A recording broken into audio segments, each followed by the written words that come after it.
295 का हिंसा खौफ की अलामत बन गया है। कैसे मुमकिन हो गया कि 295 किसी खौफ की अलामत बन जाए? ये क्या है?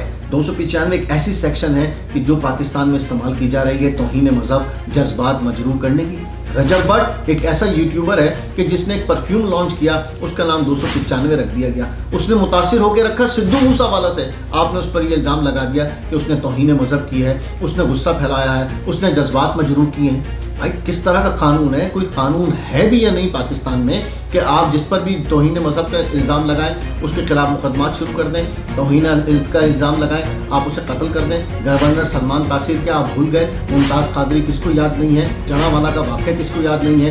ईसाई गिरजा घरों को जलाने के वाक़यात किसके सामने नहीं है? उस जो ईसाई जोड़े को कत्ल करने का वाक़या, किसी के खिलाफ भी आप तौहीन मजहब का कार्ड इस्तेमाल करें और उसके बाद उसके घरों का जलाव करें, आपने तो मुआशरे की पैंट बिस्ती कर दी है।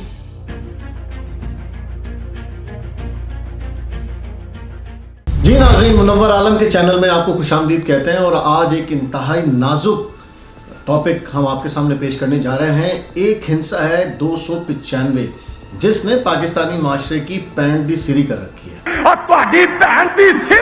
और ये 295 अब खौफ की अलामत बन गया है।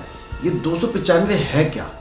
और काफ़ी दिनों से, कई दिनों से आप देख रहे होंगे कि मुख्तलिफ सोशल मीडिया अकाउंट से 295 लिखा जा रहा है और उसके हवाले से बात हो रही है। क्या है 295? 295 का हिंसा खौफ की अलामत कैसे बन गया और इसके तहत मुकदमात क्यों दायर होने लगे? कहानी शुरू करते हैं।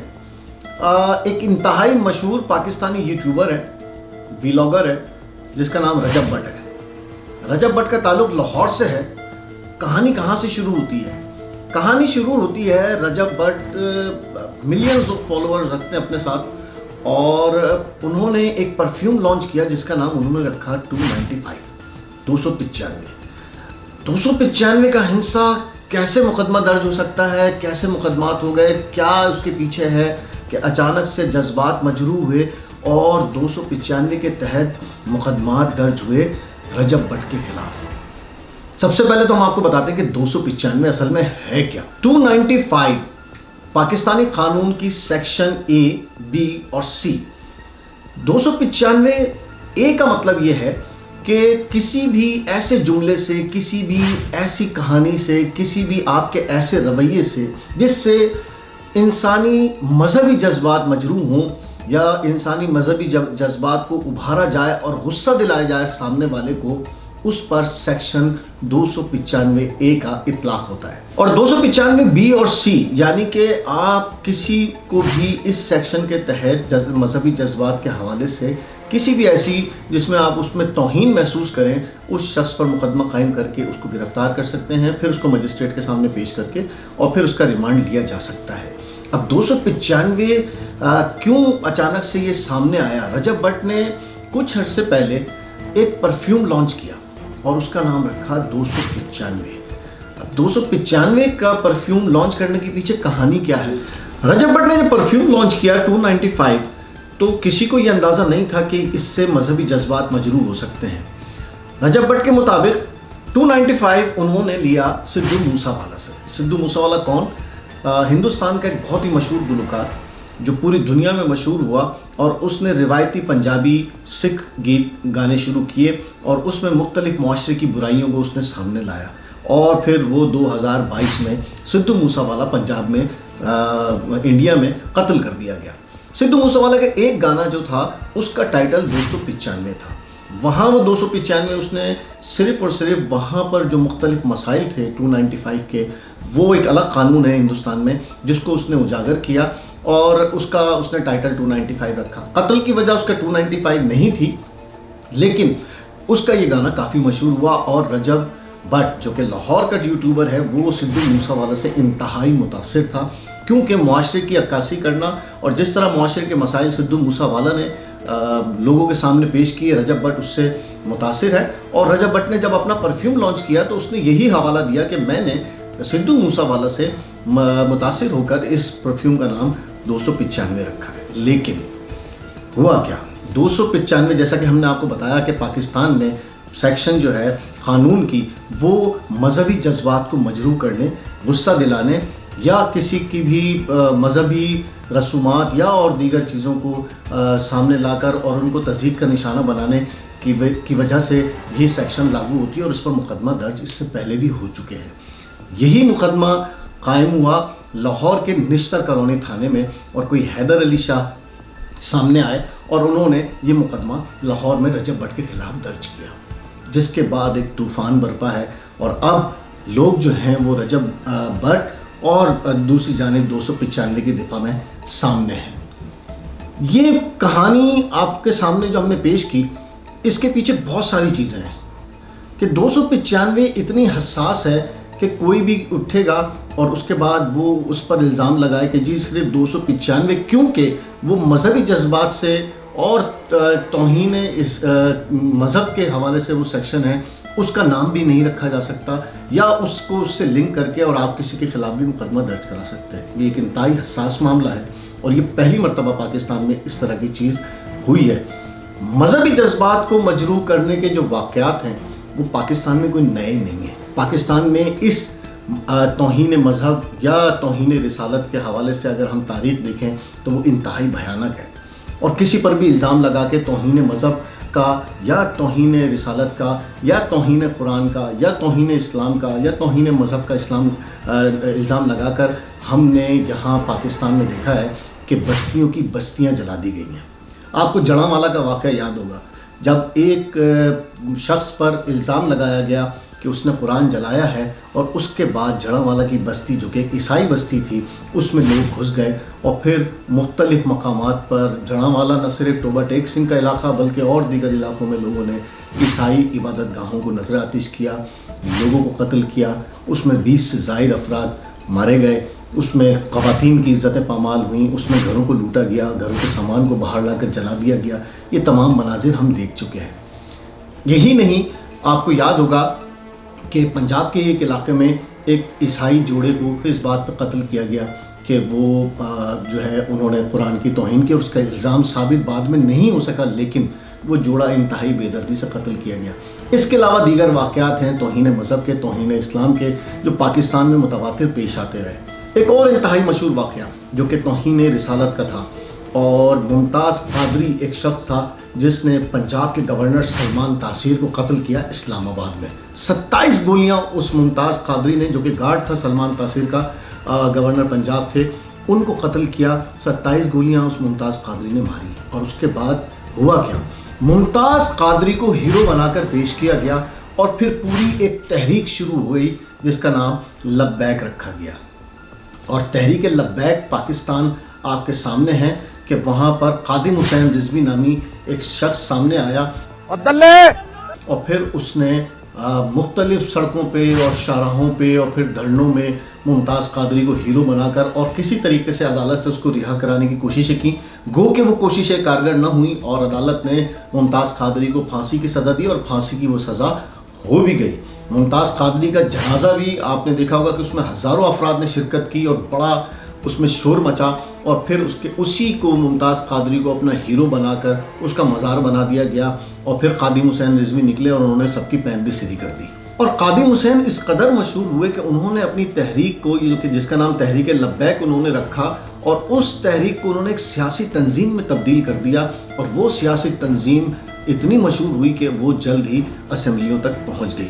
और उस मुमताज़ कादरी जिसने तौहीन रिसालत के इल्ज़ाम में गवर्नर पंजाब सलमान तासीर को कत्ल किया, उस हीरो की तहरीक इस कदर ज़ोर पकड़ी कि अब, और यही अब वाक़या है कि तहरीक लब्बैक इस पूरे रजब भट्ट के वाक़े में भी सामने आई है और उन्होंने इस कदर शिद्दत के साथ की तहरीक चलाई है 295 के ख़िलाफ़ कि अब रजब भट्ट को डिफेंसिव मोड में जाना पड़ा है मजबूरन। वो सऊदी अरब में मौजूद है रजब भट्ट और वहाँ से उन्होंने अपना जो बयान दिया है उसमें उन्होंने माफ़ी मांगी है। बिस्मिल्लाहिर्रहमानिर्रहीम, अल्लाहुम्मा सल्ली अला मुहम्मद व आले मुहम्मद, ला इलाहा इल्लल्लाह मुहम्मद रसूलुल्लाह। मेरी जान, मेरी माल, मेरा माँ, मेरा बाप, मेरी औलाद, मेरा एक एक खून का कतरा नबी पाक सल्लल्लाहु अलैहि वसल्लम पे कुर्बान। जैसा कि आप सबको पता है, मेरे जो भी मसले मसाइल सोशल मीडिया पे चल रहे हैं, मैं इस पाक जगह पे खड़ा होकर ये हलफ देता हूँ कि मैंने कुछ भी इंटेंशनली नहीं किया। मुझसे जो भी ला इल्मी में हुआ, मैं आप सबसे रिक्वेस्ट करता हूँ हाथ जोड़ के पहले भी माजरत की है, एक बार फिर माजरत करता हूँ, अपने दिलों को मेरे लिए साफ़ करना। मेरी तमाम उलमाए कराम, हुकूमत पंजाब और पाक फ़ौज से गुजारिश है कि इस मामले पर नज़र षानी की जाए और मुझे इंसाफ दिलवाया जाए। और जिस नंबर की दिफा मुझ पर लगाई जा रही है, मैंने अपने व्लॉग में भी बताया था कि 295 मुझ पर झूठी लगाई गई है, लेकिन झूठा काट दिया गया और 295 के ऊपर फतवा दे दिया गया। मेरे सर पे दो है, 295 ए, 295 सी, है ना, और वो भी नजायज। हाँ जी नजायज, मैंने किया ऐसा कुछ नहीं है, ठीक है, और मैं परेशान भी हूँ, अच्छी बात ये नहीं है, ठीक है। उन्होंने ये बात बिल्कुल वाज़ेह की है, रोज़े रसूल पर की है, खाने काबा से उन्होंने अपना बयान जारी किया है कि मैं इस्लाम को मानता भी हूँ और उसका एहतराम भी करता हूँ, मैं यहाँ मौजूद हूँ, उम्रा करने आया हूँ, मैं कैसे किसी की तौहीन कर सकता हूँ। मेरा बिल्कुल 295 परफ्यूम लॉन्च करने का ये मकसद नहीं था कि किसी की दिल आज़ारी हो, किसी को नागवार गुजरे, या मेरा कोई ऐसा मकसद नहीं था जिस पर आप ये सेक्शन 295 लागू करके मुझ पर मुकदमा दर्ज कर दें। उन्होंने अपना माज़रतनामा भी दिया है और अब तो उन्होंने यहाँ तक ये भी कह दिया है कि अगर ये दिल आज़ारी का सबब बन रहा है परफ्यूम और लोगों को जज्बात इससे मजरूह हो रहे हैं, तो मैं परफ्यूम की लॉन्चिंग जो मैंने की थी, अब मैं ये अपना प्रोडक्ट बंद कर देता हूँ। जो शख्स भी अल्लाह और उसके रसूल सल्लल्लाहु अलैहि वसल्लम की तौहीन करता है वो वाजिबुल कत्ल है। 295 परफ्यूम को लॉन्च करते हुए, उसकी मशहूरी करते हुए मेरे मुंह से ला इल्मी के तौर पे जो गलत अल्फाज निकले हैं, मैं अल्लाह और उसके रसूल सल्लल्लाहु अलैहि वसल्लम की बारगाह में खड़ा होकर माफ़ी मांगता हूँ और तौबा करता हूँ। और साथ ही साथ मैं अभी ये ऐलान करता हूँ कि 295 परफ्यूम को मैं अभी डिसकंटिन्यू कर रहा हूँ, ख़त्म कर रहा हूँ। यानी कि 295 नाम रखना गुनाह करार पाया है और रजब भट्ट मजबूर हो गए हैं कि वो अब अपने इस परफ्यूम को मज़ीद आगे नहीं बढ़ा सकते। ये एक इंतहाई अलमिया है। इसके पीछे कहानी क्या है? इसके पीछे कहानी ये है कि पाकिस्तान में कानून को इसी तरह इस्तेमाल किया जाता है।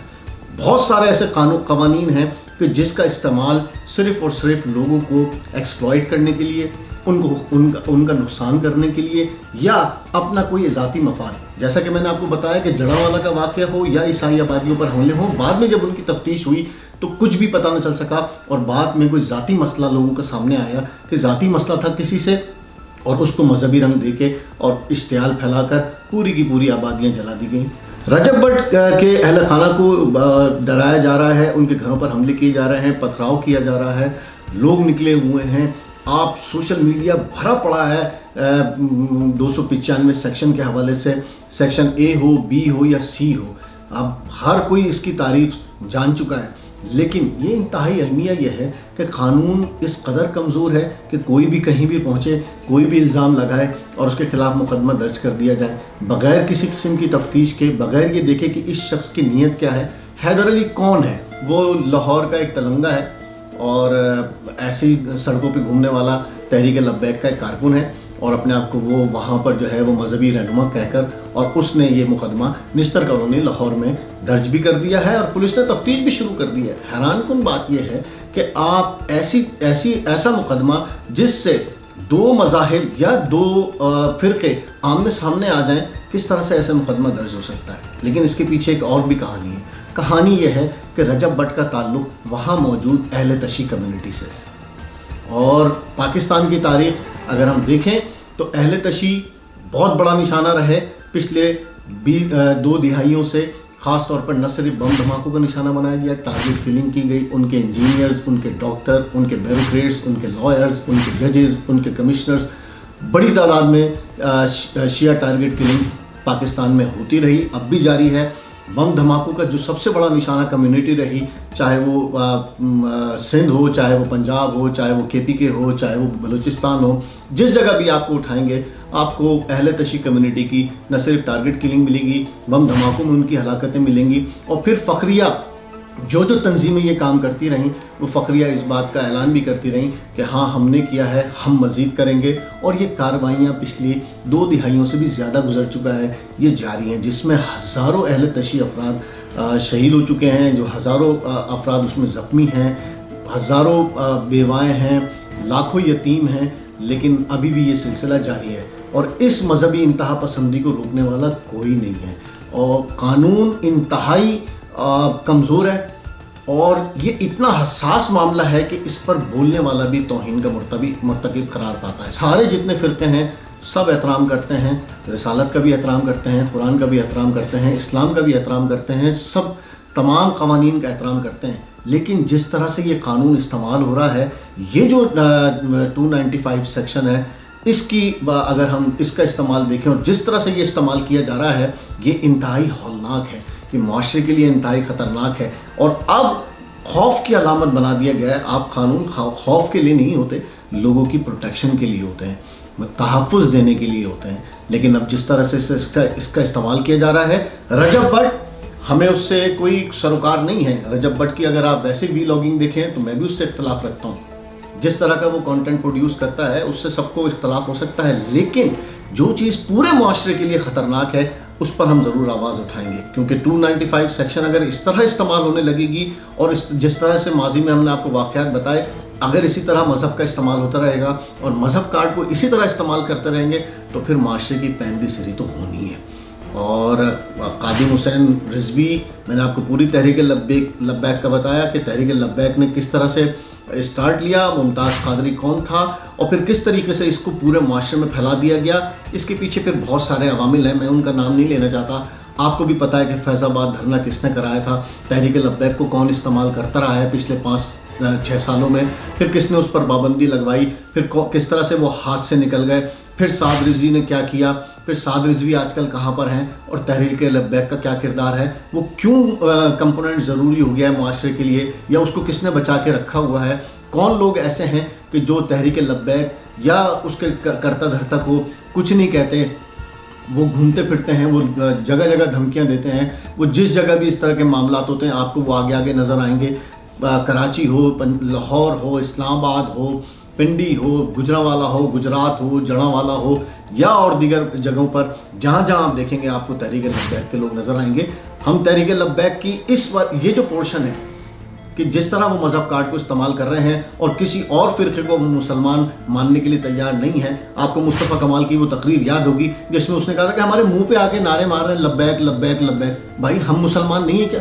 तुमने क्या ठेका ले लिया है? ये मुस्तफ़ा कमाल की इंतहाई मशहूर तकरीर है कि जिस वक्त इलेक्शन कैंपेन में MQM और तहरीक लब्बैक कराची में आमने सामने आई, या PSP उस ज़माने में मुस्तफ़ा कमाल लीड कर रहे थे, जब वो आमने सामने आए तो एक दूसरे के सामने आके लब्बैक या रसूलुल्लाह, लब्बैक या रसूलुल्लाह के नारे मार रहे थे। तो मुस्तफ़ा कमाल को प्रेस कॉन्फ्रेंस करना पड़ी। उन्होंने भाई ये कौन सा तरीक़ेकार है कि आप हमारे मुँह पर आके तहरीक लब्बैक या रसूलुल्लाह, लब्बैक या रसूलुल्लाह, हम कोई कहीं और से आए हैं, हम कोई अक़लियत है यहाँ पे, या किसी हमारा मज़हब कुछ और है? ये कौन सा नारा है कि आप जो है उसको सियासी तौर पर लब्बैक या रसूलुल्लाह को सियासी तौर पर आप उसको इस्तेमाल करें और लोगों के जज्बात से खेल कर आप वोट हासिल करें? कौन है इसके पीछे वो सबको पता है, कौन किसने लॉन्च किया था वो सबको पता है, कौन इस चीज़ का फ़ायदा उठाता है वो सबको पता है। अगर आपको माशरे को पैंदी सिरी से बचाना है तो 295 ये जो अभी इस वक्त मुकदमा हुआ है इसके खिलाफ ज़रूर आप आवाज़ उठाएं, क्योंकि ये इंतहाई मोहलिक है, पूरे माशरे के लिए ख़तरनाक है। ये एक ऐसा कैंसर है कि जो पूरे माशरे की पैंदी सिरी करता है।